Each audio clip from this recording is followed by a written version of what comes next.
تو اب آپ نے اپنا اعزاز سمجھا. آپ کا ثواب تو کوئی شمار کر ہی نہیں سکتا.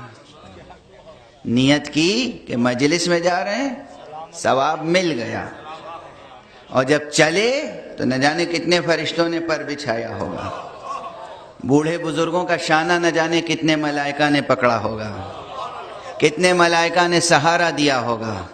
کہاں جا رہا ہے؟ مجلس حسین میں جا رہا ہے. بڑا اعزاز ہے، آپ کے گرد حصار رہتا ہے فرشتوں کا. اور میں یہ جملہ پہلے کہہ چکا ہوں، بہت پہلے کہہ چکا ہوں کہ مجالس اعزاء میں جب آیا کریں نا تو اس وقت بھی باوضو آیا کریں، اس لیے کہ اس فرش پر بڑی پاکیزہ روحیں ہوتی ہیں، فرشتے ہوتے ہیں، ملائکہ ہوتے ہیں. ایک تو دستور ہے، مستحب ہے، فقہی مسئلہ بھی ہے، ہمیشہ طہارت سے رہیں، ہمیشہ پاک رہیں، کوشش کریں ہمیشہ باوضو رہیں. دیکھیے اس کے اثرات بہت ہیں، اس کے برکات بہت ہیں. ہمیشہ باوضو رہنے کے برکات بہت ہیں.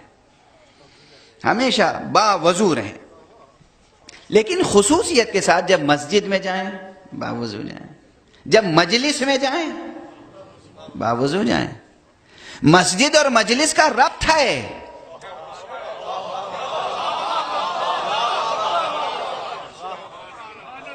بہت گہرا ربط ہے مجلس و مسجد کا.